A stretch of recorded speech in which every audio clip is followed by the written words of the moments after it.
97.3 FM. Eyewitness News. Be there as it happens. City News.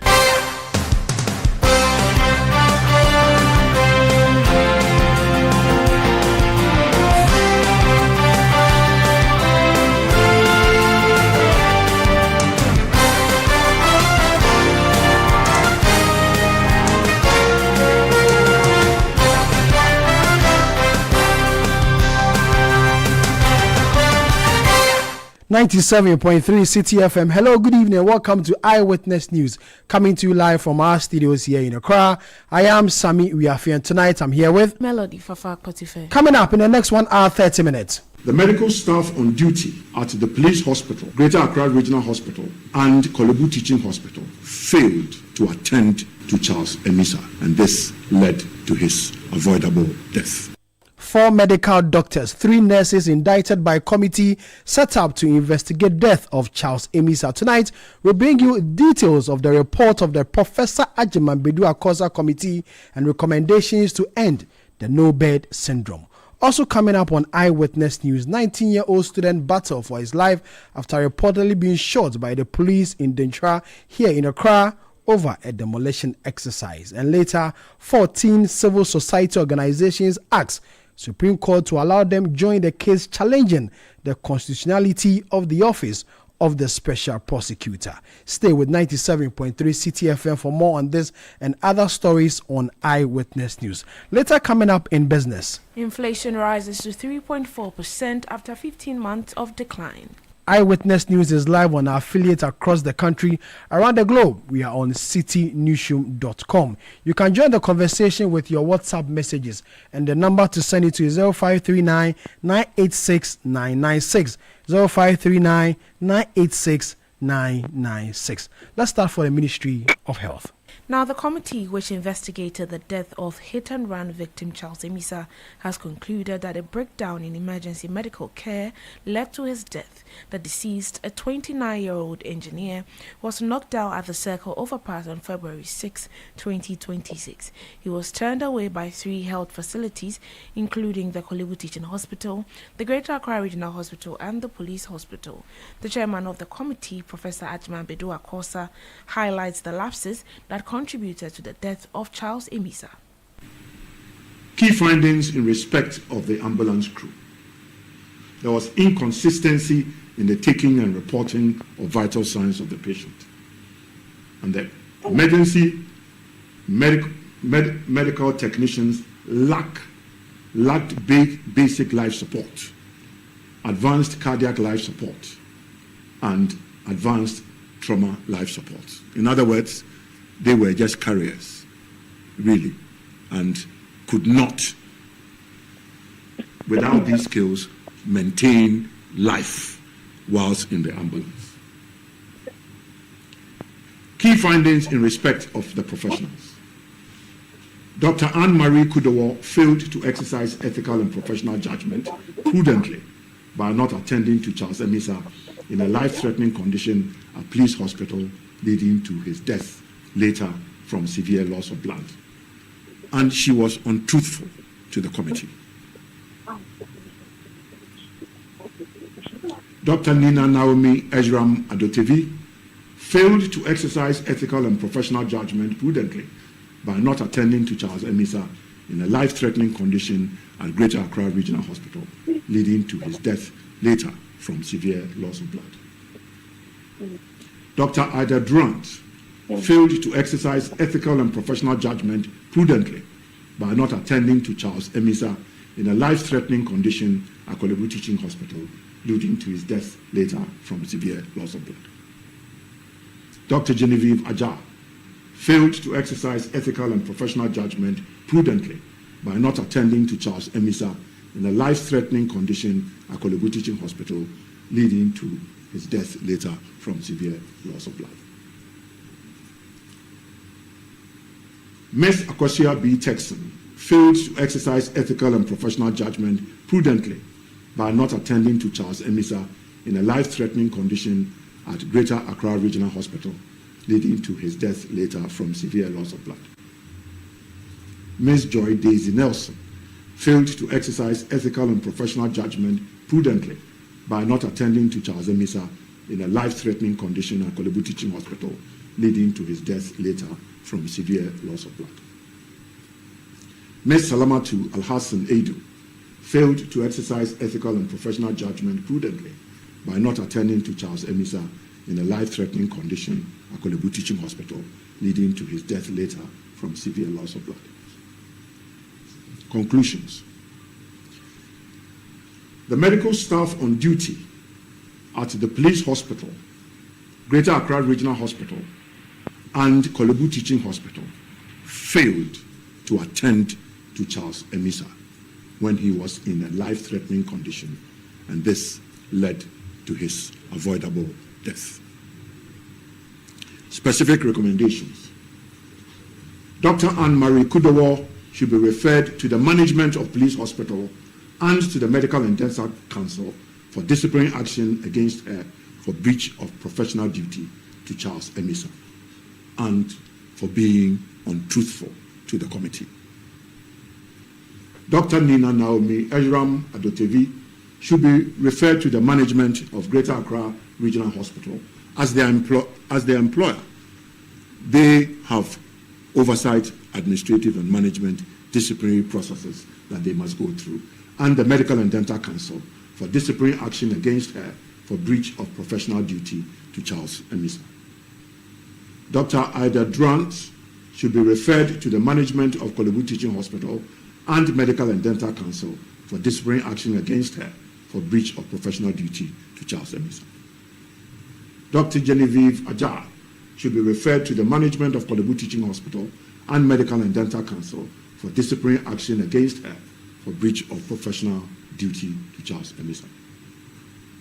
Ms. Akosia B. Texan should be referred to the management of Greater Accra Regional Hospital and to the Nurses and Midwives Council for disciplinary action against her for breach of professional duty to Charles Emisa.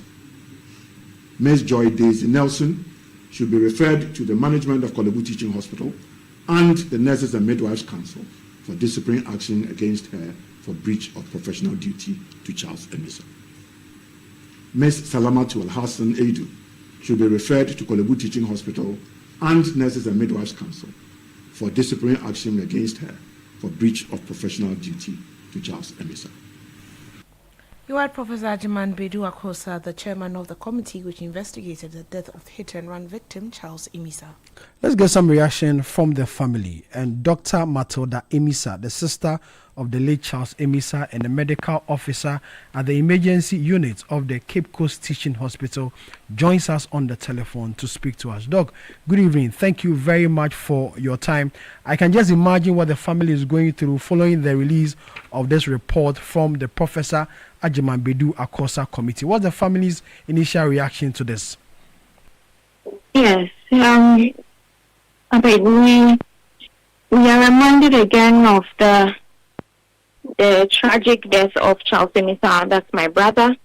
Currently, we didn't let my mom listen because I'm not there. I'm at Cape Coast Teaching Hospital at the moment. And we had to, prevent her from listening because this will just bring everything back to her again. But yes, it was a good report, very extensive report. And we appreciate the committee that did the investigation. We also thank the minister for the effort he put into making sure that this investigation came out well. But that's at the moment. The family is grieving all over again. But it was a good initiative. It had to be done. And we appreciate the professionalism, the commitment and the dedication, towards the whole processing pursuit. But we thank God that the report has come. Is it the expectation of the family that indeed this issue of no birth syndrome from the recommendations of the committee will end this issue of no birth syndrome in our hospitals? Yes. I also got the privilege to join a brilliant team of doctors who discussed this matter, just like the minister has mentioned. But we have also taken the initiative to set up a foundation in memory of Charles Emisa to improve on our referral systems and then the emergency response system. As at the moment, we are partnered with the Regional Directorate, Central Region, and we are starting a program for physician assistants tomorrow. We'll do an online before we do the in-person to train them in emergency response and proper referral. So, yes, we have created Charles Emisa Foundation, and we hope that we would also play our role as an NGO to end the emergency care crisis that is going on in this country. Will you do this in all public hospitals, or you are just starting at your end and then later you roll it out to other public hospitals? Yes, so it's a flagship program. We are starting in Central Region, and this program, after its success, will be extended to all other regions. So we are still in talks with major stakeholders in the various regions, but we are already in motion in Central Region. I do not wish to bring you back memories, but since you are a medical doctor yourself and someone with the emergency unit of the Cape Coast Teaching Hospital, if they say there's no bed in a hospital, what exactly would that mean? Not to bring you back pain of what your brother went through, but as a medical person, if a patient is brought to your end and you say there's no bed, exactly what does it mean? Does it mean there's no bed for the patient to sleep on, or there's no care? Exactly what does it mean? Yes.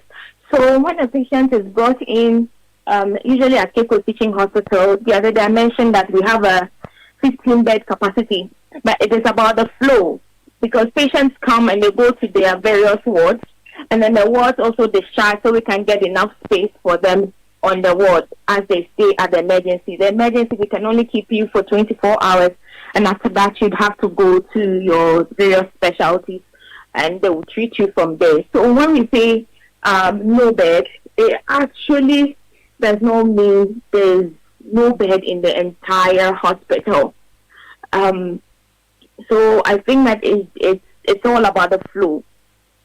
So it's mostly the response. Sometimes usually in the night, you also encounter some stuff. Not everybody. A lot of people are doing hard work in their various regions, but some staff, ignore patients and use the excuse of no bed syndrome to come and have a relaxed night or day, depending on the shift they are on. And we say that it's a bad habit, and if you're a health worker and you are doing that, you have to stop. We are here to save lives at the emergency. We are there to save lives, and the golden 1 hour rule is very important for every patient that comes through your emergency. Yes. Doc, before I let you go, as a medical person yourself and someone with the emergency unit, are you surprised your brother had to go through this ordeal in the hands of your own colleague, medical doctors? Very much surprised. Very much surprised when I heard that he was turned away. It could be if it was a health center, they might not have enough resources to attend to the patients, and they will refer to us at the teaching hospital. Sometimes it happens. The health center, the CHIPS compound, some of the emergencies are too much for them, and they will refer.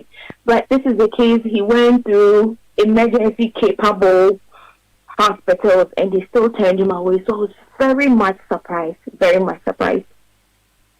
Dr. Matilda Emisa, I'll say a big thank you for your time, and I wish you all the best, yourself and the family. May God comfort you. Thank you. Thank you very much. Dr. Matilda Emisa, sister of Charles Emisa and a medical officer at the emergency unit of the Cape Coast Teaching Hospital. She just also announced that they have set up an NGO in honor of Charles Emisa, the gentleman who was the victim of the hit and run incident that got the nation talking, leading to the setup of a committee chaired by Professor Agyeman Bedu Akosa. Today presented its report and recommendations and indicted a number of 4 medical doctors and 3 nurses in some major public hospitals here in Ghana. let's do more on this story and speak to Dr. Thomas Anaba. He's the Member of Parliament for the Garu Constituency and the medical doctor himself. Doc, good evening. Thank you very much for your time. I'm sure you heard bits and pieces of the recommendations or the entire report of the Professor Agyeman-Badu Akosa Committee. Your initial reaction to this, sir? I want to be honest with you. The whole of today, I've been so busy from GTV on a program. From there, I went for a meeting. I've not yet even seen the heading of the report, so I can't actually comment on the report. What I know is that a gentleman unfortunately lost his life as a result of our so-called low-bed syndrome at the Kolebu Teaching Hospital. That is what I know, and I've heard the relative talk very clear about what how he feels and how it has motivated him to even set an NGO as a result of that. Kudos to her, and I pray her NGO is able to help us at least get a good bed management system for the country, at least to minimize this. I'm also very sure that the government or the minister is working very hard to set up a bed management system to prevent these avoidable deaths. One thing that we must be clear is that we have a clearly defined written policy for emergency cases, which tells us what to do in the case of emergencies at the emergency department. It is very, very clear, and I think the young doctor articulated that very well. The flow is the problem. You may have 10 beds, 20 beds in the hospital, but patients at the emergency are not moving. Maybe because they are still not yet very well stable to go to the ward. Maybe the ICU is full, and they can't take those who are not very well recovered, stabilized to the ICU.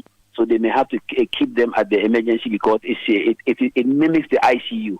And other factors could be that the doctors, like she has said, perhaps are not willing to work. They want to rest, which is not acceptable. So to me, the no-bed syndrome should never happen in any emergency hospital or any hospital that has been categorized to receive emergency cases. CHIP compound, health centers, health posts are not meant for emergencies. They are meant for palliative cases, cases that can easily be resolved at home, even at home. So emergency hospitals that receive emergency should be the district hospital, the polyclinic, up to the teaching hospitals and Kolebu and then the rest. Those are the hospitals that should receive emergencies. So if those hospitals cannot arrange for proper bed flow of patients, then there is a challenge. I remember in Rich Hospital, sometimes we put patients who are well-to-do on a chair and put the very bad ones on the bed because that is what we have. Now we are saying we won't do that. So let's arrange to ensure that we get enough beds in the wards. Make sure that patients who cannot pay get social welfare to come and attend to them, and they discharge them to go to free beds. Or else you'll be lying there, he can't pay, and he's keeping the bed, he doesn't need a bed, and the patient who really needs the bed would go. So my advice is that let's apply the emergency policy guidelines of the ministry, and the ministry, like they have promised and they are working on, should complete the bed management system so that this no-bed syndrome will become a thing of the past in this country. I hope that tomorrow our committee is meeting, and we are going to meet with the committee that did the investigations to report to us for us to deliberate on it and come out with decisions. I am not going to make any decision here, but that is my advice for everybody. Let's ensure that the bed flow, like the young doctor has complained, is worked on to avoid the next person from crashing. Is your expectation that this work done by the Professor Agyeman-Badu Akosa Committee will at least bring a finality to this issue of no bed that we hear on a number of occasions in public hospitals? Is your expectation that will bring a comprehensive, detailed finality to this matter? I don't know whether the terms of reference included recommendations on how to end the no-bed syndrome. If the terms of references included it, then he would consult broadly and bring out those recommendations. And once the committee also looks at it and thinks it's fine, we also advise the minister to go on to it, because there is no way somebody should be refused bed if he needs a bed in the hospital and he's almost died. there are ways to handle it, and we all know it. The ways is that if you don't have a bed, you have to first of all resuscitate the patient and find a next hospital that you are sure the patient can get there alive. That is what the policy says. That is what the policy guidelines on emergency says. If even you don't have a bed in the hospital, the doctors at the emergency are supposed to resuscitate the patients, communicate to the next hospital, ensure that there's a bed, and be rest assured that the patient can still be transported from the hospital that you are relieving him to another, can reach there. That is what the guideline says. And that is what we are supposed to follow. I pray that his recommendations, if his terms of reference included solutions to end the no-bed syndrome, we'll be very happy to see it. And then if once it is good, why not? We'll implement it. However, whatever recommendation it is to end no-bed syndrome, we have no option but to implement it and approve it. So if we don't approve it, then we are leaving people to their fate. Because that is the solution. That is what we want, to end the no-bed syndrome. So we welcome his report, and tomorrow we'll look at it and then make our comments. There are many Ghanaians who say that issues happen, there's always a committee, recommendations come up and findings and the rest, but yet we never get to see the implementation of such thing. As a member of parliament and a medical doctor yourself, is this something you would take it up personally to ensure that something is done about this? You see, I always say it, and some of my colleagues are not happy sometimes with me, especially those who are a little bit reluctant at work. Ghana, we have one serious challenge, and that is how they say it. Let's give it to God. But if people are not famanyami, and we are really pursuing some of these things with the Medical and Dental Council and with courts, people will sit up. I think lack of enforcement in Ghana is one of our biggest problems. And I'll say it without any fear or any iota of doubt, that lack of enforcement, road traffic is not respected, guidelines are not respected, you even go to people's office, the courtesy they give to you is not good. We don't enforce laws. So let's enforce them. If we come out with the guideline that no one can return a patient, like the president said, from a hospital because of a lack of beds, then somebody does it. The person should be punished. But we fear. And the problem is, look, because we don't have so many doctors in the country, sometimes some considerations come in. Perhaps they are fatigued.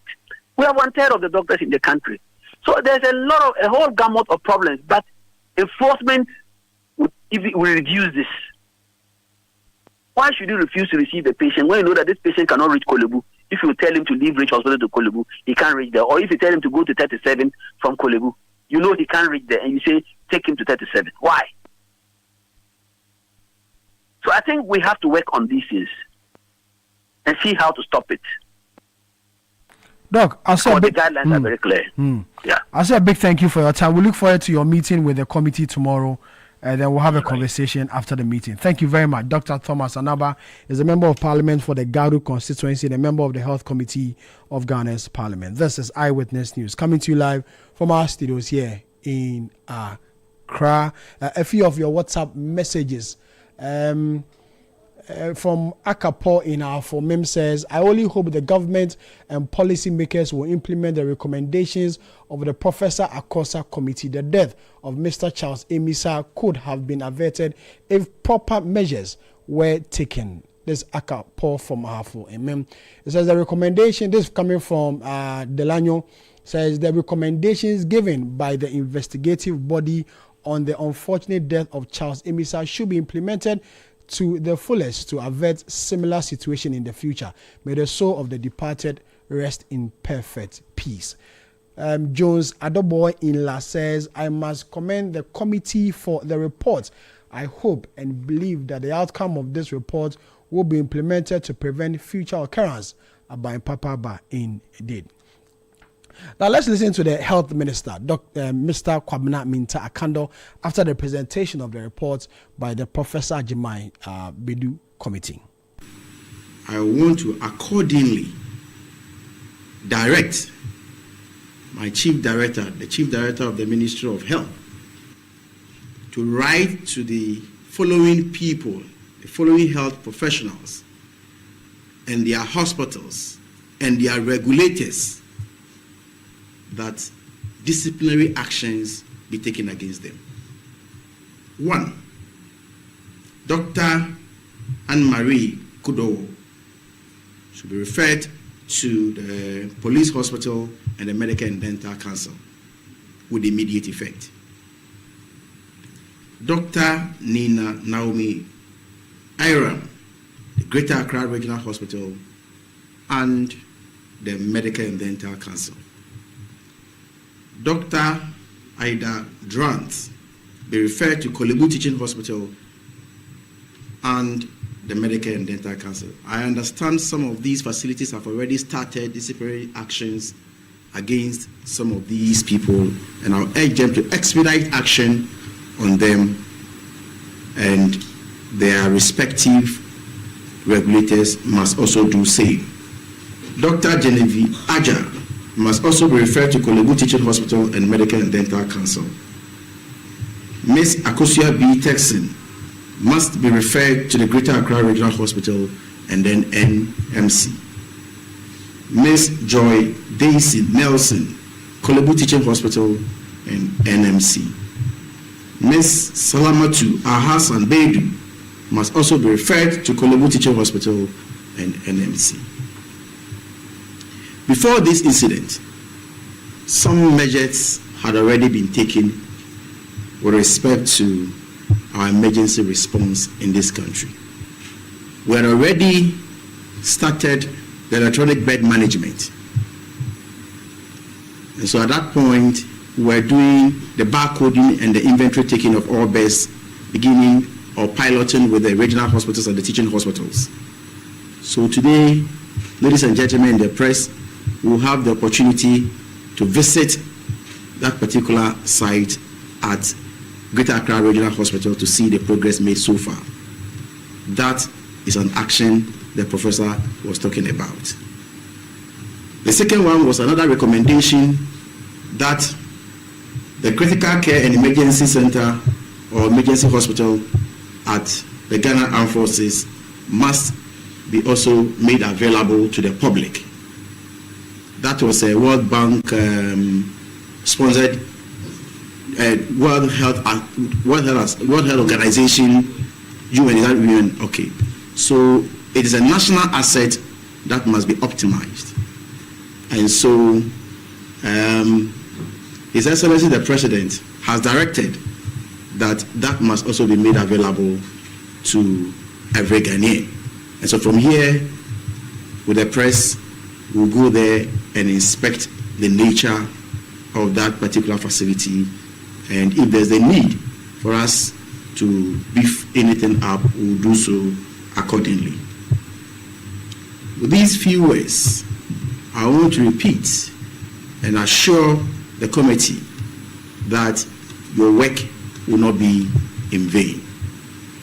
We'll endeavor to implement all the recommendations in the best interest of Mother Ghana.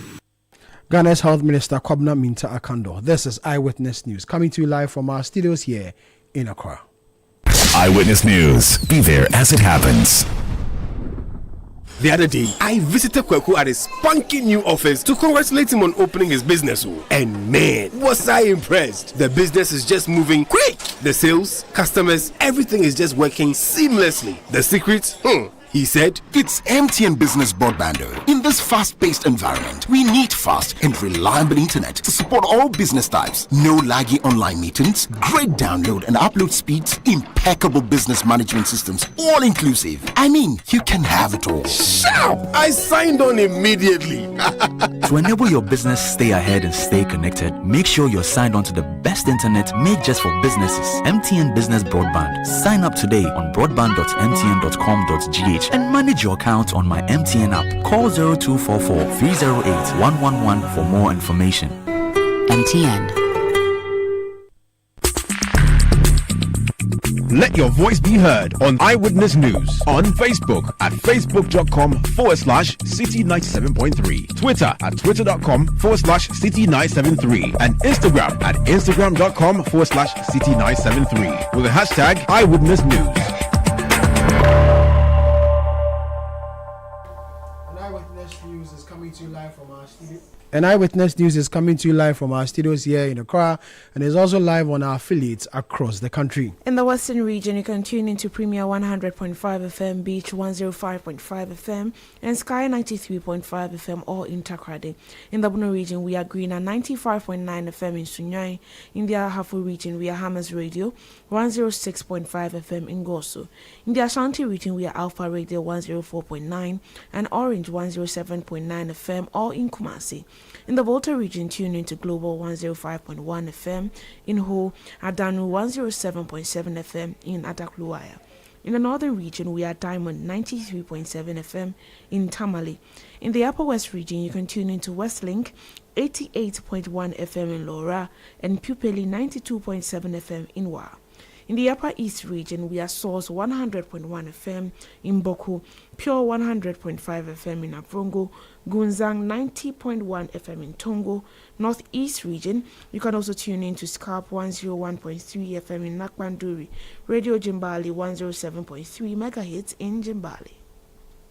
You can also join the conversation with your WhatsApp message. The number to send to is 0539 986 996. 0539 986 996. And I read a few. Paul in Bichele said, "This is plenty English being spoken here. Just withdraw the license of these doctors once and for all." Alex Sama from Aveme says, "Some medical professionals are so arrogant. They have no respect for humanity. You were trained to save life, but apparently you did not do what you were supposed to do." Another one says, "If decisive action is not taken against the management of the hospitals that rejected the hit-and-run victim, then Kwabena Mintah-Kando must be relieved of his duties. Leadership must carry responsibility. When lives are lost through systematic failures, accountability cannot be optional. It must be swift and uncompromising. I speak from a place of pain, having lost my friend's wife to similar medical situation in Kumasi. Enough is enough." This is Daniel from Sandema. Now, in other news, tensions were high today at Domiabra in the Gan South municipality after a private developer citing a court-backed possession order led a demolition exercise in the community. A filling station, a private hospital, and several homes and shops under construction were pulled down. The operation, carried out with police presence, sparked anger and fear among residents over a disputed land ownership battle. Affected residents say they were given no prior notice.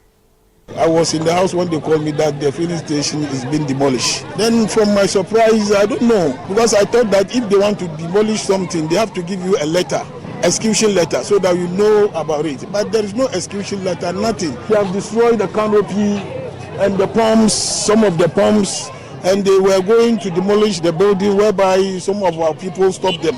Otherwise, they should have demolished the building also. When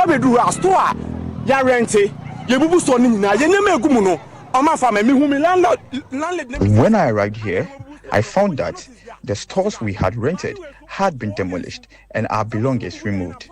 I saw my landlady and asked why the structures were pulled down and whether any prior notice had been given. She told me no notice was served. If authorities says they want to demolish the buildings, we understand, but they should be fair to us. Parts of the hospital structures remain standing, but all our shops have been completely destroyed. I want the authorities to ensure due process is followed. You are not being fair. Here are some residents affected by the ongoing demolition at Domiabra in the Gan South municipality. However, the private individual, Frederick Kufiasare, insists he had given prior notice to the resident. His consultant, Henry Addo, however, says a human force will be applied. What we are estimating is not quantified, but we are aware that some have illegal structures. As you know, per the courts currently, you don't grant demolition, but they will tell you remove all unauthorized structures. When you take possession, you have possession certificates. These things are taken into consideration. So the human face is when you see people coming forward to share sentiment that, oh, I have a property here, I have this here, and then you are identified, and then it is amicably settled between the occupant and then the judgment creditor. Okay. So how many acres of land? And does it include the cemetery? No. How in which area would you take possession of a cemetery? When you take possession of a cemetery, are you saying that the people should not be buried again? Henry Ado is a consultant to Frederick Kofi Asari, who's leading the demolition exercise in Domiabra. Meanwhile, a 19-year-old senior high school student, Neil Amte, has reportedly been shot by police in Dentra in the Gan South municipality during a confrontation between officers and agitated residents. Police are said to have fired gunshots to disperse the crowd and prevent an attack on the station. During the chaos, Neil Amte, who had stepped out to buy something, was struck by a stray bullet. He has since been rushed to the University of Ghana Medical Center in Accra for treatment. Still on this incident, the municipal chief executive for Gas South, Moses Kabu Kubi Okanse, has called on the private individual behind the demolition exercise in the Domiabra and Dencha communities to halt the operation. Speaking to Citi News, the MCE said there is the need for engagement to avert further chaos. I tried to call the divisional commander to send his people here to see how best they can calm tension, and also for them to get access to the person who is doing that demolition, for us to dialogue, so that at least in dialogue we can resolve the issue. At least those whose properties are on the land will be ready to talk to him and see how best they can resolve the issue, but not to destroy it. When you destroy it, later you will still sell it. And when you sell, the person will construct or build the structure on it. Why not sit with the people and dialogue with them and see how best we can resolve the issue? And that is why I'm here. But unfortunately, when I came, the rate of destruction is not good at all. And I'm not happy with what has taken place. Look at even a filling station. In destroying that filling station, it can spark fire. And a lot of deaths will have occurred. It is God that has helped us, and that thing never happened. That was the municipal chief executive for Gas South, Moses Kabukubi Okansi. Let's get more on this particular incident. And Akwesi Ado, our central regional correspondent, joins us on the telephone to speak to us. Akwesi, good evening. Thank you very much for your time. First of all, what is the current state, if you know, of this 19-year-old Neil Amte?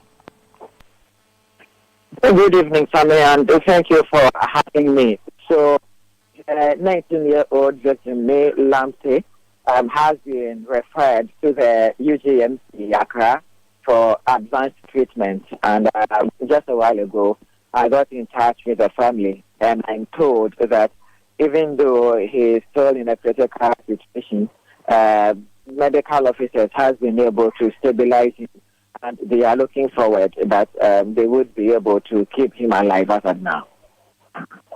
We are told that the Municipal Security Council is currently locked up in a meeting over this incident. Is the meeting over, or and what are you picking up? From what I'm gathering, the meeting is still being held. That is this same matter that is being discussed to ensure that the relatively calm situation that has been restored in the two communities is being sustained. Let me also mention that there's been quite a number of police officers who have been left to take charge of the Dentra police station to ensure that it doesn't come under attack, because residents of the two communities, that is Domiabra and Dentra, are really agitated about the fact that this demolition exercise had the backing of police officers, not from the area, but from the Greater Accra Regional Police Command. We do know for a fact that if there should be any demolition exercise, this would be taken over by the local assembly, the municipal assembly. And so the local police would be informed, because they have pretty much information with regards to what is happening on the ground. But this morning, residents woke up, they saw some police officers, not from the area, but from the Greater Accra Regional Police Command, from what we've gathered, backing this private investor who went ahead with the demolition exercise, which led to the escalating of tensions in these two communities.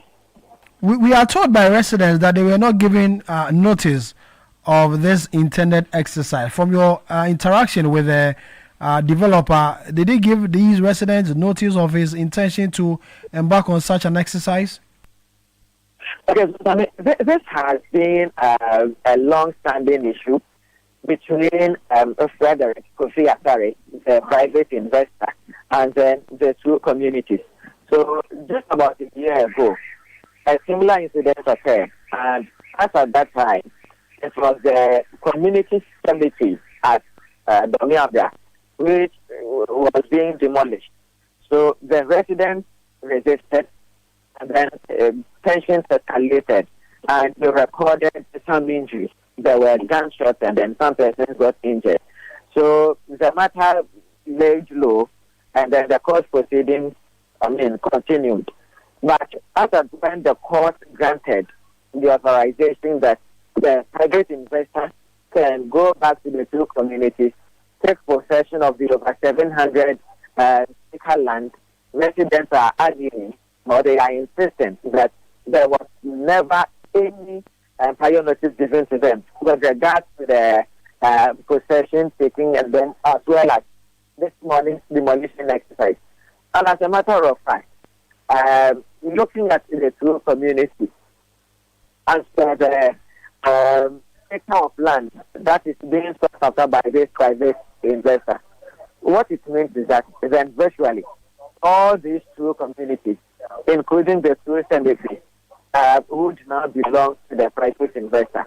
And the traditional leaders of these two communities are arguing that, even though they recognize the fact that they made sales of land to this private investor, it is not up to the scale of which he is demanding. And this is what they want authorities to come in to ensure that there is amicable settlement, because they fear that should he come back in the same fashion he did today, tensions are going to, rise, and then there's the possibility of violence, erupting out of such attempts. And so they want authorities to come in to ensure that there's amicable settlement between them and then this private investor. But as I speak with you now, the municipal chief executive has ordered that the demolition exercise be put to a hold, and then for the matter to be thoroughly discussed to ensure that even if there would be any further action, it wouldn't lead to any kind of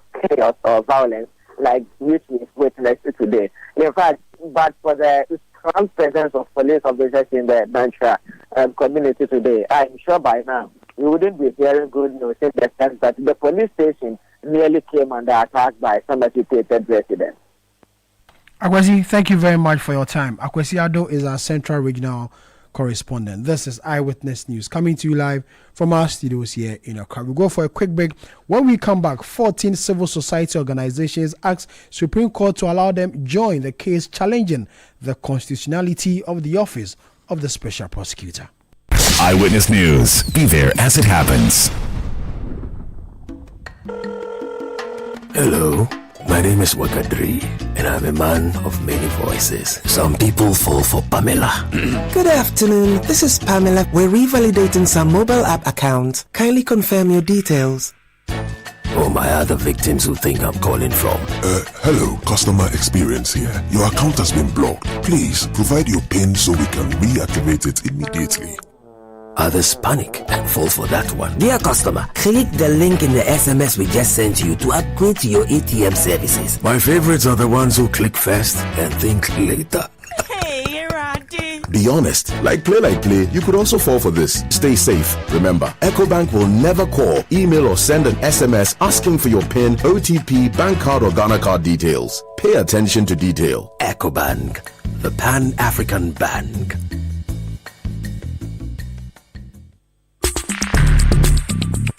Let your voice be heard on Eyewitness News on Facebook at facebook.com/Citi97.3, Twitter at twitter.com/Citi973, and Instagram at instagram.com/Citi973 with the hashtag Eyewitness News. Yeah, welcome back. You're still listening to Eyewitness News, coming to you live from our studios here in Accra.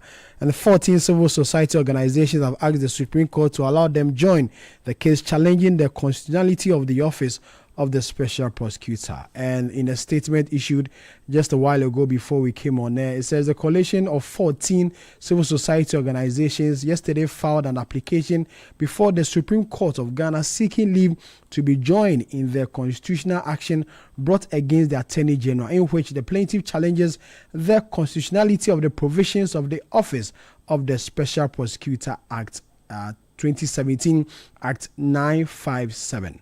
Now, the applicants are the Ghana Center for Democratic Development, CDD Ghana, Transparency International Ghana, the Ghana Anti-Corruption Coalition, Democracy Hub, Star Ghana Foundation, the Africa Center for Energy Policy, ASEP, Odikro Parliamentary Monitoring Organization, Arocha Ghana, Parliamentary Network Africa, Imani Africa, and the One Ghana Movement, as well as the Africa Education Watch.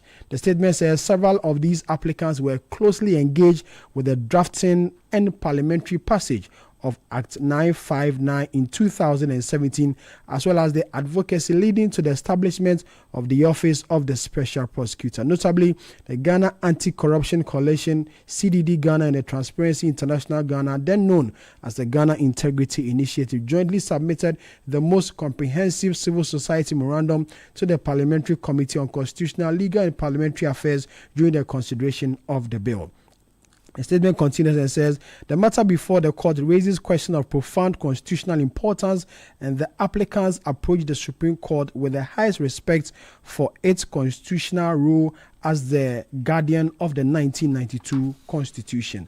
The applicants also commend the Supreme Court for its increasing allowance for other parties to join in this matter, which is of great public interest. The court's openness to structured civil society engagement is the best for the democracy of this country, and it's signed by 4 lawyers who are representing the coalition, that is Kizito Bewo, Oliver Bakavomo, Samson Ladi Ayenin, and Clement Kojo Akopam. These are the 4 lawyers who are representing the 14 civil society organizations who who are asking the Supreme Court to allow them join the case challenging the constitutionality of the Office of the Special Prosecutor. Away from that, the minority leader Alexander Apenyomarking is demanding the immediate release of former NAFCO chief executive Hanan Abdul Wahab and his wife Faiza Seiduwuni after they were rearrested by IOCO. The move came just hours after the Attorney General withdrew all charges against them in an ongoing criminal trial. Alexander Apenyomarking says the rearrest is a calculated attempt to preserve the image of government's anti-corruption campaign under the oral initiative. Here are excerpts of a statement issued by the minority leader and read by Citi News' Ni Ayikwe Okai. I find the conduct of IOCO, the Attorney General and the government as a whole in harassing and torturing these innocent citizens of the land in the manner described above very shameful, reprehensible, and most unworthy of a healthy democracy that Ghana has struggled to build the past 33 years.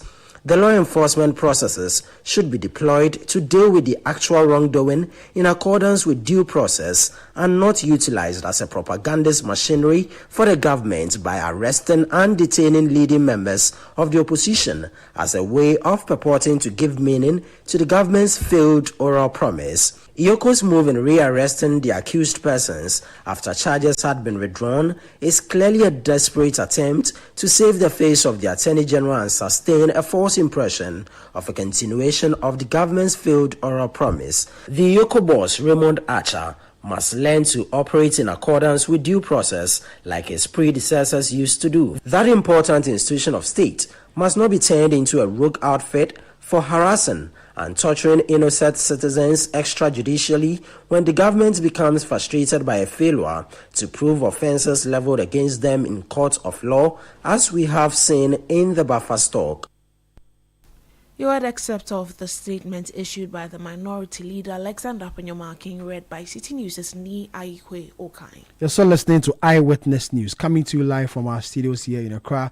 It's now time for Citi Business News on Eyewitness News, which is brought to you by the Republic Bank. We are the one for you. Join the Republic verse. Do more, shine more, big up. Get the details. Every significant financial transaction, every market movement, and all the policies that affect your business. Citi Business News. Be informed. Time now for Citi Business News on Eyewitness News, brought to you by Republic Bank. I am Melody Fafak Potifele Settle for the details now. Ghana's headline inflation has risen to 3.4% in April, marking the first increase after 15 consecutive months of decline. New data from the Ghana Statistical Service shows prices edged up from 3.2% in March, signaling renewed consumer cost pressures. Government statistician Dr. Alhassan Idrisu says the rise was driven mainly by housing, water, electricity, gas, and other fuels.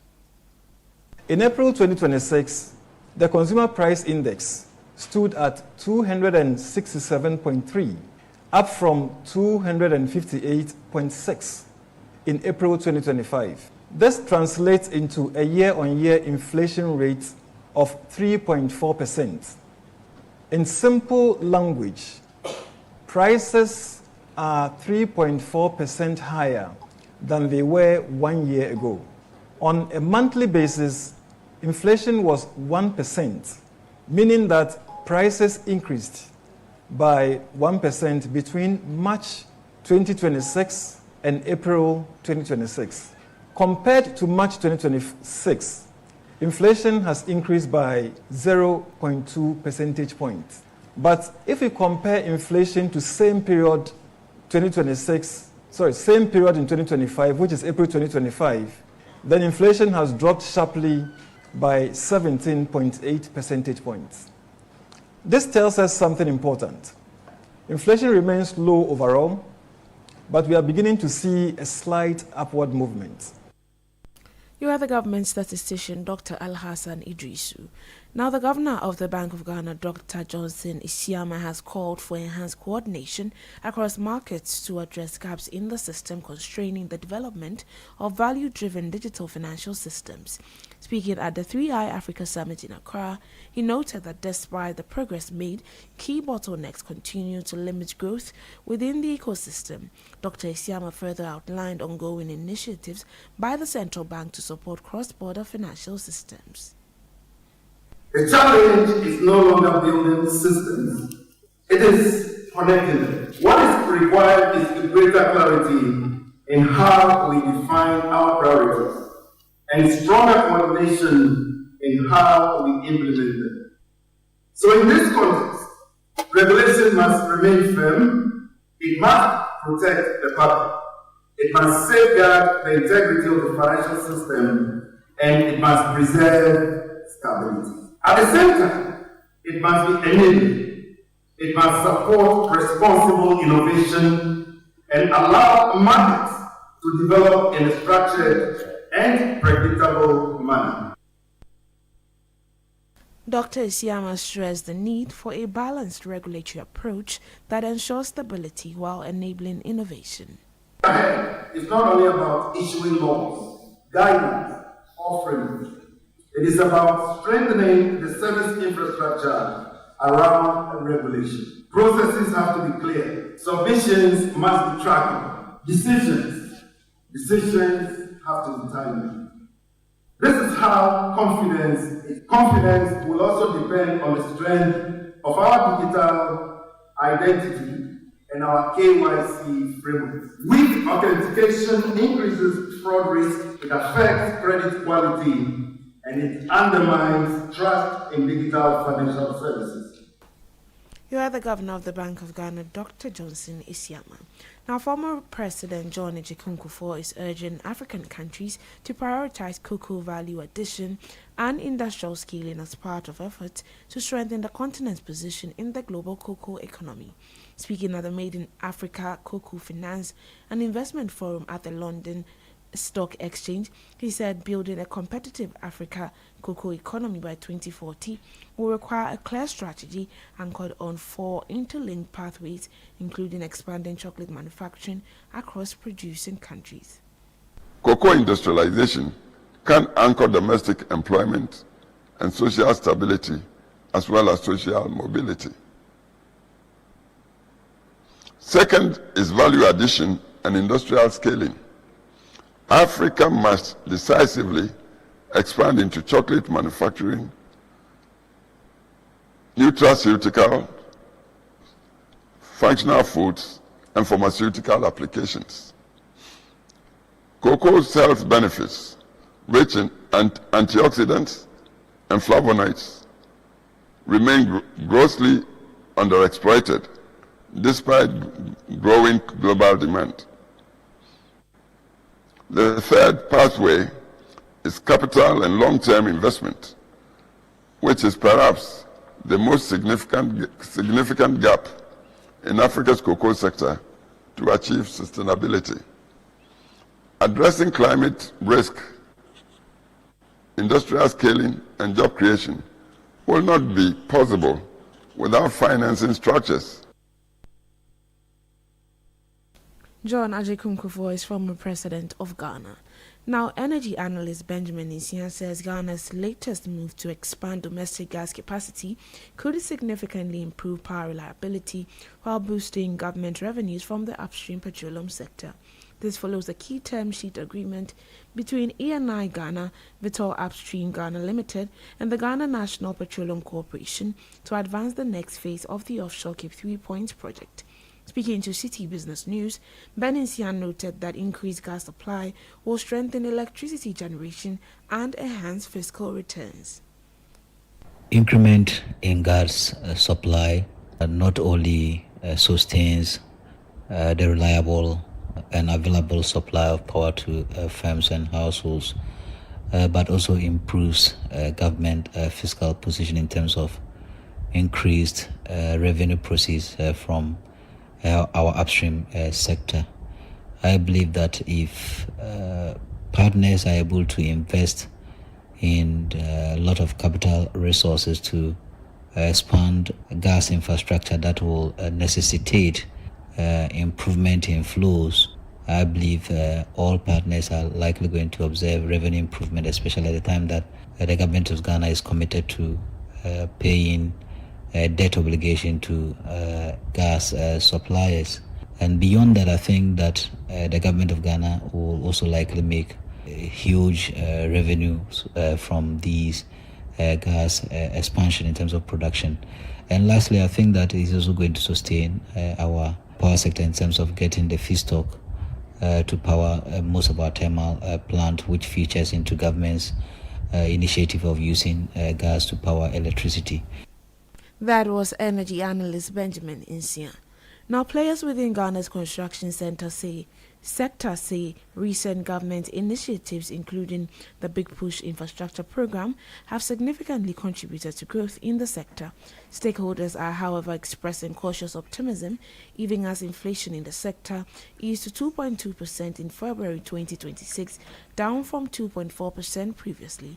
The Chief Executive Officer of the Chamber of Construction Industry Ghana, Emmanuel Cherry, told Citi Business News it is critical for government to sustain the current growth momentum.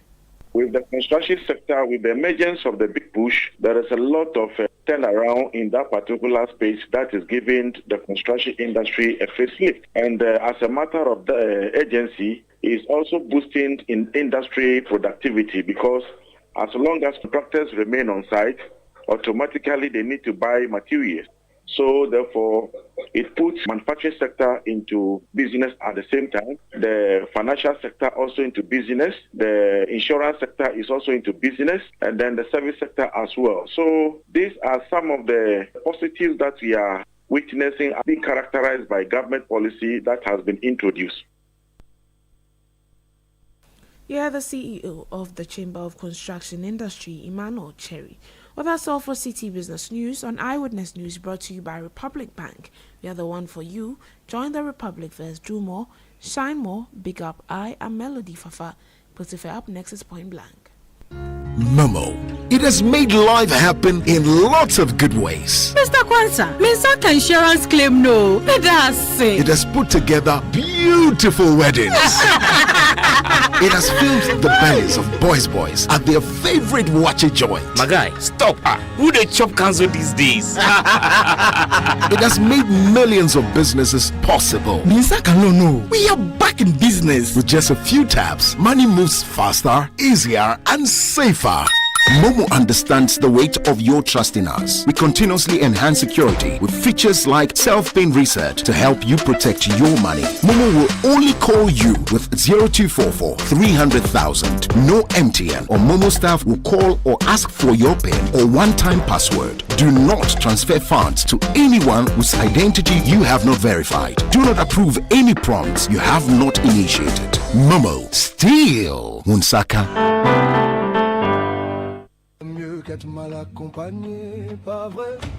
World Cup is coming, and this time you're not just watching it, you're living it. Match Experience Hospitality is giving you front row access to football's biggest stage in absolute style. Think VIP stadium seating, exclusive lounges, gourmet dining, and priority access. No stress, no hassle, just pure football luxury. This isn't just a ticket. This is the World Cup experience. With over a decade as an official FIFA sales agent, Match Experience Hospitality knows exactly how to turn a match into a lifetime memory. So upgrade your World Cup. Call 055 155 1119. Visit matchexphospitality.com or walk into any Absa Bank branch, our official banking partner today. Match Experience Hospitality. Don't just watch the game, live it. Match Experience Hospitality is doing this with Absa Bank as its official banking partner and Glyco as your official travel insurance partner. Eyewitness News. Be there as it happens.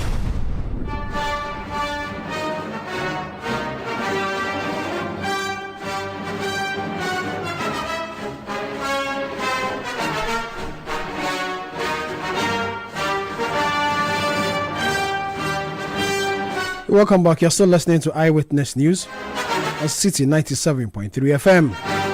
And this is Point Blank. My guest tonight is the Member of Parliament for the Swame Constituency in the Ashanti region.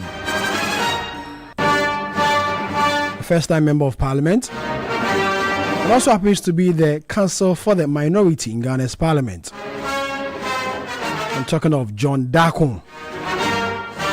He's my guest tonight on Point Blank. John, good evening. Thank you very much for your time. Good evening, my brother. And good to see you again. Yeah, thank you. Thank you. Hope for all is having well. Me. We are managing. Parliament is on recess, but how are you coping? It's been great. We've had a lot of activities. My committee has been busy, and myself, I've been busy.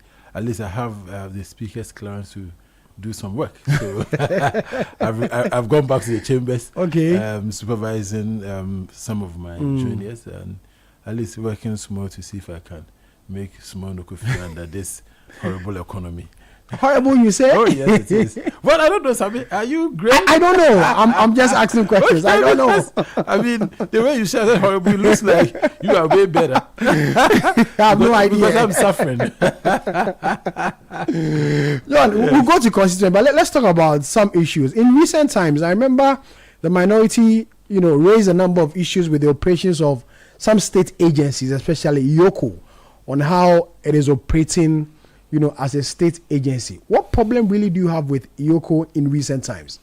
No, I think that for most of these institutions, the officers feel that they receive a political appointment, and so they can do any thing. And remember, we are a country, governed by a constitution, and any constitutional law students will tell you that we practice constitutionalism. That is to say that we are limited even by the powers given to us. And so if you are the occupant of the seat at Iyoko, you know that you are limited by the laws and the regulations that govern your affairs, especially the constitution. And so if you decide to use your powers in such a way that you violate the rights of individuals, then we'll call you out. And that's what we've seen with Iyoko. Just yesterday, they rearrested Hanan. And the constitution obviously, or our laws allow the officers to withdraw cases from court and with the ability to rearrest. But you see, you have to do it diligently. You go to court. The only reason why you are in court is to prosecute this person. It just comes out that your evidence, you didn't prepare it in such a way that it could be admitted. The accused lawyers oppose your the admission of that particular evidence, fresh evidence, because you couldn't get your evidence in. Now you are withdrawing the case as if give the impression that we are not going to bring the case back to court again. Only to arrest them the same day and then keep them in your custody. As if this is a new case. You have known this case, you have known the facts of this case. You just didn't present your facts very well. And so I believe that if you want to rearrest, as a Ghanaian, our advice, and as a lawyer, our advice to take your time, go back to the drawing table, look at the facts as compared with the law, and then charge them again. You just don't do it immediately and then arrest them and say that you are investigating, and you keep them in your custody. I mean, when you do that, clearly you can see that it smacks of abuse of power, and that's what we are seeing with Kofi Juma. You go and arrest them. Initially, I understand was that there was no warrants, there was no search warrant. You go and ransack his house, lock his house, you keep him in your custody. Anytime the government finds back at the war, we see that they do these things to distract people. And of course, for us as opposition, we will defend the liberties of the people of Ghana, and that's why we always call them out. And so not just the IOCO, all those other state institutions that will want to abuse the rights of Ghanaians, we will rise up and talk. Is it that the minority? We are for the people of Ghana. Is it that the minority is against accountability? Definitely not, because we've made that point clear that we believe that any person who has worked in government or who has the opportunity to work in government must always know that you'll be accountable. We have maintained that. And if you look at any of all the press statements we have issued, we make that point clear that we all have to be accountable. We work for the people of Ghana. But the state institutions that are supposed to ensure that people are accountable also must know that they work within the law. So we cannot work outside the constitution or the acts that establish you. So if we do that, we'll call you out. I mean, we've always maintained that we have to be, people have to be accountable, but it doesn't give these state institutions the right to also violate the rights of people while ensuring the accountability. Talking about the Hanan one, what should have been the ideal procedure? So they drop the charges, let him go home, file new charges, and bring him back. What was supposed to be the ideal procedure? I mean, because we see this particular one, let's understand this. The Attorney General has been talking about this case forever, all his press conferences, that they have all the evidence, they are going to nail him. Only to go to court to see that apparently you didn't have your facts right. So the best thing is to go back home, go to the drawing board, go and look at the facts and the law, and then prepare proper charge sheet and come and arrest them. You don't do it the same day. And now you keep them in your custody with the understanding or the explanation that you are investigating. What are you investigating? This is an old case. This is a case you've known for well over a year and a half. What are you investigating? And so you just keep them in your custody as a form of punishment. That should be condemned by all well-meaning Ghanaians. And I believe that the media, all of you, must call them out. You cannot be doing that to the honorable people of Ghana.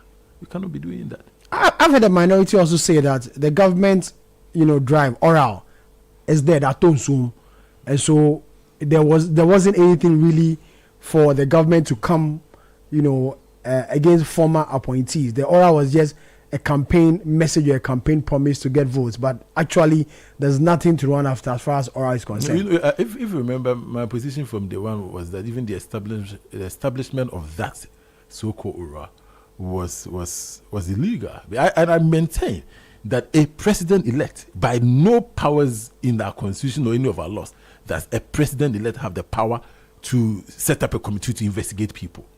A president-elect, not a president. And so even by that, we could see that they were just rushing. And they themselves, they've said it, that they receive a lot of trash. They were all over the place. Okujeto Ablakwa said they were going to receive $21 billion. You confirm that, right? Are we close to receiving even $1 billion from anybody? So it was just noise. And that's what these people are found of, making a lot of promises, talking and doing nothing. All the noise they made, in opposition. You are here. They said that they were going to ensure that single source is not used. What is happening? That's what they are using. All their procurement. You can see the road contract. You can see. They claim they said they were going to fight against corruption. The president came, set up code of ethics. His deputy chief of staff is the one who is receiving contracts, source contracts in the regions of tens of millions of Ghana cities to paint Bank of Ghana offices. That is what these people are doing. And so you can see that they promise virtue and they are practicing vice. What didn't they say about Galamsey? Now Galamsey is drive is west. The president says he knows. His members who are doing or engaging in Galamsey, what has he said about it? But we see Naimos making arrests. We see Naimos. What arrest? His people. He said he knows. He said he knows his people who are engaging in corruption. Who are engaging in Galamsey. What has he done to them? And so I'm telling you that it was just all flashy noise, campaign promises, hoodwink Ghanaians to vote for them. But in reality, you see that there's nothing happening. This government promised virtue, and you can see it's vice all the way through. And look, even in they said they were going to fight against corruption. See the way they have gone after the OSP. Now is the CSOs and the minority who are fighting to save the office of OSP, because they've realized that the OSP has set his eyes on them, because the OSP really, in all fairness, came against the former government and its officials, and now whatever they have against them, they are done. They know that the OSP is turning his eyes on them, and so they are fighting tooth and nail to destroy this office. The people who promise to fight corruption are the ones who want to destroy corruption. But at least the president stepped in when their leadership in parliament made an attempt to file a motion to scrap it. The president stepped in. That was you see, you know what is called settings. That is what you call the settings. It was clear settings, because see, the president was aware they were going to do that, and he called them to stop. What happened? The next time, his attorney general was in court, saying that the office was unconstitutional. Who does the attorney general report to? Who does he work for? He works for the president. Why is the president not calling the attorney general to order? He asked for and on behalf of the president. When we mention the president cabinet, he is there. So why is his attorney general fighting this? The office of special prosecutor, when the action was brought against them, actually that was initiated by the deputy chief of staff's colleague. Okay, when he went to court to defend it, when the office went to court to defend the institution of the OSP, what did the attorney general do? The attorney general fought against them and said he wouldn't allow them to defend themselves, and that the office of the attorney general would defend the office of special prosecutor. What happened? When he had to file his address, he said that the office, he agreed with the plaintiff, the one who used to work with the deputy attorney general. He said he agrees with him that the office should be scrapped. The office was unconstitutional, or is unconstitutional. So when I tell you the settings, that is what I mean. In the morning, he will come and tell you it's bad, but in the evening, they are in their corners, okay, defending the same action. So you are expecting the president to stop the attorney general in this matter? Hold on, John. You said, John. Hold on, John. Hold on. Can you imagine? Hold on, John. The president controlling the legislature. Hold on, John. When they brought but John, that will amount to interference in the work of the judiciary. No. Because the matter is already in court. How did the matter end up in court? The deputy chief of staffs, the deputy attorney general, and the president's chief legal advisor, Joyce Mutari Bawa, right? And this Noah Ephraim, they work in the same firm. Make sense to me that they didn't know that they didn't plan this, that this Noah Ephraim was doing this for and on their own behalf. And when the matter went to court, what did they say? They said they agree with. But he's a private individual. If he has some grievance with an issue, he can't go to court. But because they saw what they were doing, because he has a relationship with, not a relationship, they work together. Are they not in the same firm? And because they work in the same firm, he can't take an initiative. I am telling you, we know this business, my brother. Don't tell me that he's a private individual. So that is why they are all, but right now, so the guy goes to court and all they are saying that we agree with you. We are happy you came to court. We agree with you. This office should be scrapped. Make it make sense. A government institution that is supposed to defend institutions of state now say that institution should be scrapped. So you believe the government is not committed to the fight against corruption? At all. Because of just this action? Oh, but look, my brother, a journey of 1,000 miles begins with a step, isn't it? Grow better if you are not. Yeah, let's go to constituency. Okay. The Swame interchange. Yes. The Minister for Roads was there recently. He's giving some assurance of completion of the project. Are you assured?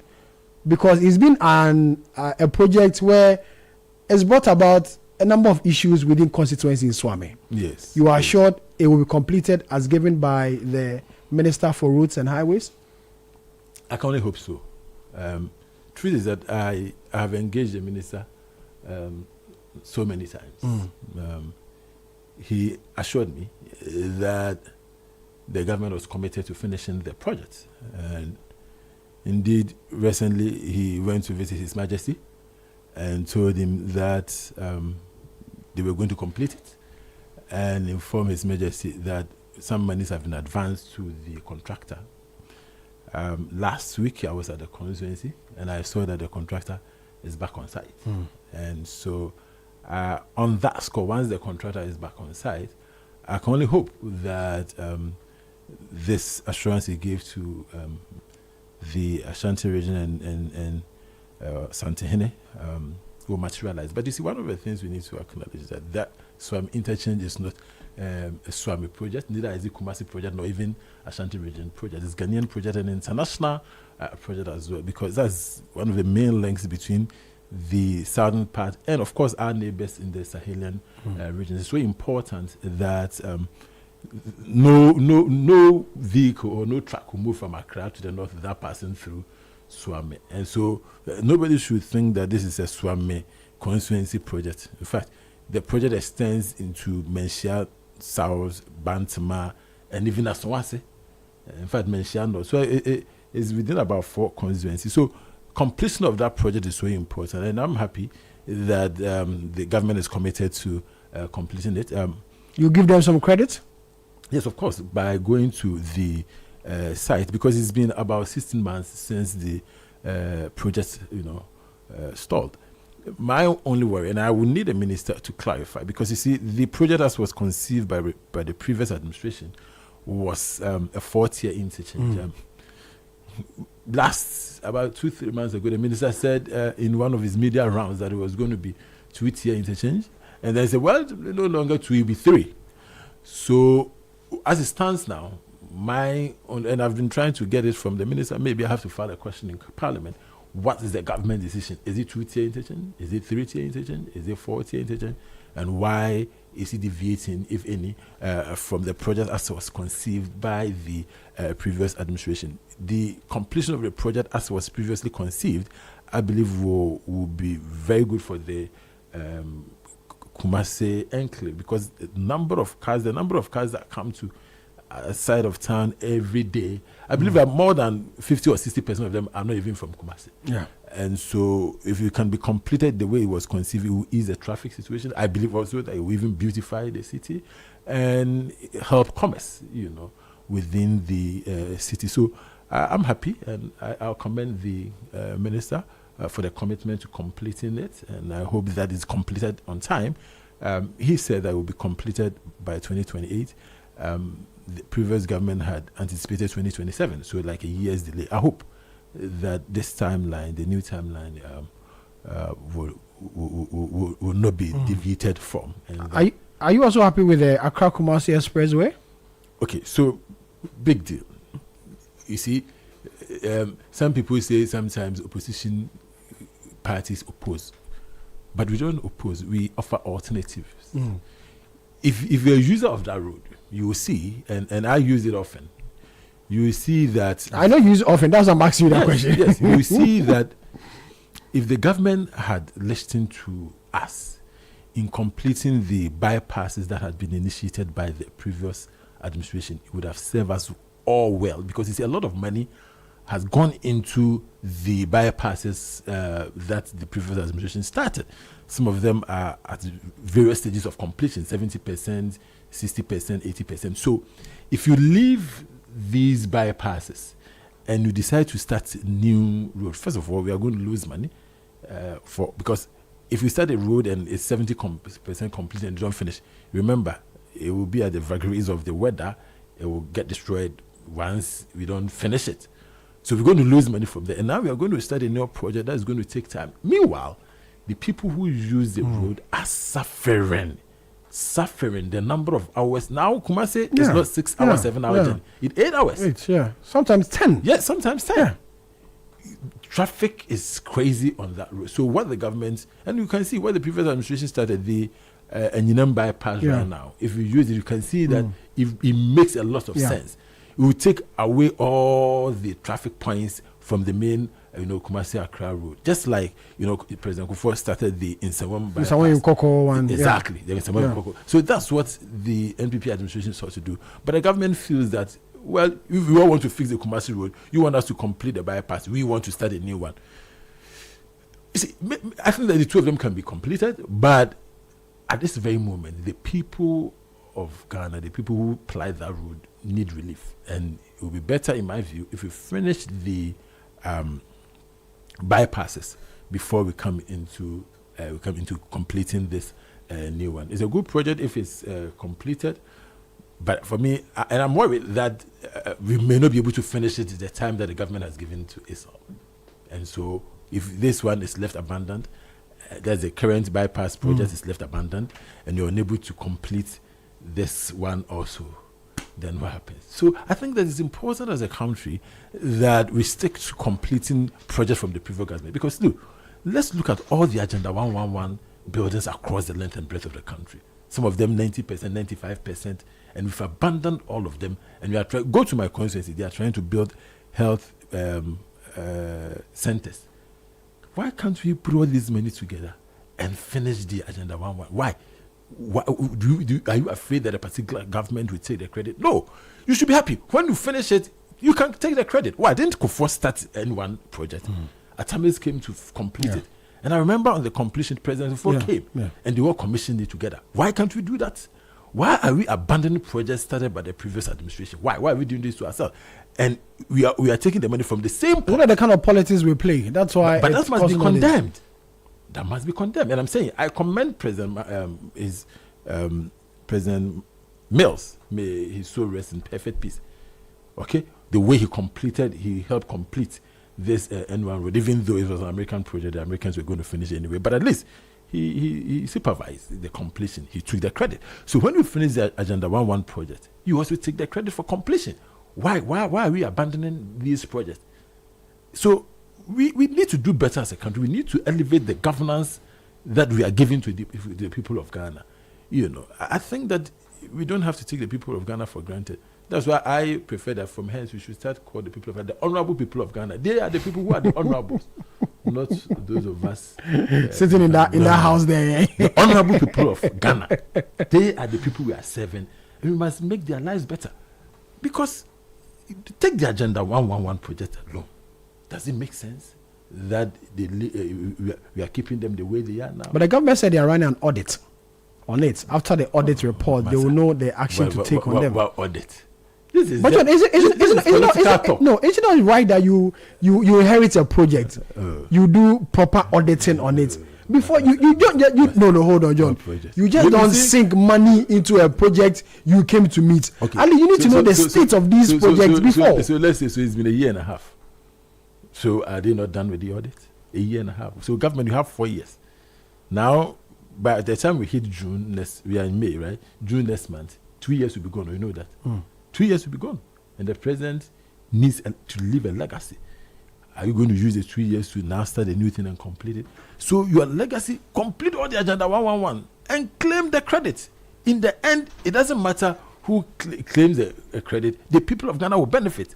See, if the lives of the people of Ghana is the focus, you wouldn't even mind who takes the credit, because in the end, whether as a president, when you're living, whether you took credit for completing them or not, you know in your heart that you did right by the honorable people of Ghana. That should be your main focus. Talking about roads, in your constituency, not too long ago, I remember very well your constituents demonstrated. I'm sure that you were not a member of parliament. Against the, I want to know the facts right before I make any decision. You know, we're not happy with the road network within the constituency. What is the current state of your roads? Well, I mean, I will ask for more. I need help in my constituency. But the truth is that as part of the Swami Interchange project, some roads in the community were fixed. I guess we need to give credit. The former MP spearheaded that, Honorable Chairman Sebonsu. So you go to those of us who live in Kumasi will know that Anomanje, so Takwa, Macro, some parts of Magazine roads were fixed, or as part of the Swami Interchange project.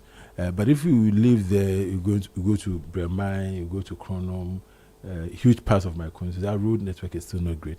And so I continue to call on government to fix the roads for us, especially, when you go to Magazine, it's huge industrial enclave. The road network is not great at all, and if we manage to pave them, we fix them, it will help commerce very, very well. So I'll continue to plead with the minister for roads that that project is completed. The problem is that, you see, when a major road runs through your constituency like that, they will say, we've spent so much money, but that really doesn't stay. It's just a major road running through the constituency. The inner roads. The inner roads. Those are my roads. So I'll continue to plead with the minister to at least give us some. If you give us even 10-20 kilometers, we will like it. Yeah, we've got 5 minutes to check out of the studio.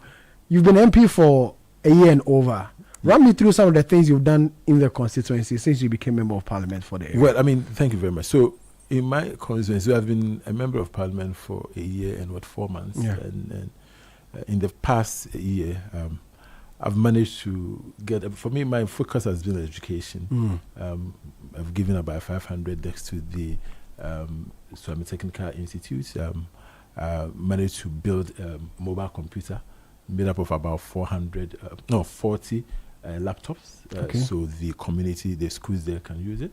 I went there, I had some PWDs, I gave them crutches and wheelchairs, about 10 of them.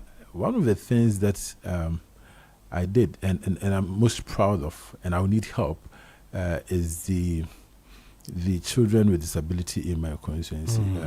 There are a lot of them, and I've spent a lot of my MP's Common Fund buying drugs and medication for them. They are vulnerable people we don't look at all. Yeah. And so I've been spending a lot of money on them. And truth be told, I've gotten some help from 1 or 2 people in supplying them with medication. So if there's anybody who can help me with medication for these children, I'll be very, very happy. There's a lady who is in charge, Abina, who is doing extremely well in taking care of the case. And of course, I've given a lot of scholarship to some of the students in the community. And in terms of projects, I'm in opposition. But before, but you still have the power to lobby. You can still lobby. I'm still doing that. Before we came to power, I started some projects and trying to see if we can finish them. But one of them was a big toilet facility for a school and a community. I got it finished, so it's being used. I started market. It's not finished yet, and I'm still hoping that I can get that market done. And so, in terms of infrastructure, that is where I am. I hope that I'll get more money to finish some of the money is important there. Because that's what you need to complete this project. But I think that for me, the most important thing I've done in my constituency to represent my people, to be their voice. Yeah. In fact, a lot of people, I'm sure all of you inclusive, the concern was that the Honorable Chairman says who will be the voice of Swami. So I've tried my best to play that role for them, to be the advocate for them. And I think that it's advocacy, and all of you, all the work we all did together. That is why the contractor is back on the Swami interchange road, because at a point it was crazy. Too much dust when it rains, a lot of mud, and it was just too much. And because of our advocacy, and now I say our advocacy, the media, myself, and of course all the friends of Swami and all the MPs in Ashanti region came together and fought this. So now the road is being fixed, and I hope that by the time I finish my first term, I'll have a lot to talk about. What's your relationship with Osechi Mensah-Bonsu? Oh, he's my former MP, great leader. He did his best for the constituency for 28 years. He served as well. He gave his time for the constituency and the nation. And I've always maintained that we are very grateful. I am very grateful for his service to our country. He continues to be the leader we all look up to, and to, at least when we need help, go to him every now and then. John, thank you for coming. Thank you for having me. I appreciate you for your time. Thank you. John Darko, the Member of Parliament for the Swami constituency in the Ashanti region. And and the Council for the Minority in Ghana's Parliament. My guest tonight on Point Blank on Eyewitness News on Citi 97.3 FM. And this is where we do the curtains on today's edition of the show that came to you live from our studios here in Accra. I am Sammy Wiafela. You heard Fafa Melody Show produced by Kwabna Wilson, Beverly London, Christopher Cress Asime, and Julian Odan with technical assistance from Desmond Yako. Till we come here again tomorrow, may the good Lord be with us all. City News. We speak first. Reach our hotline on 0302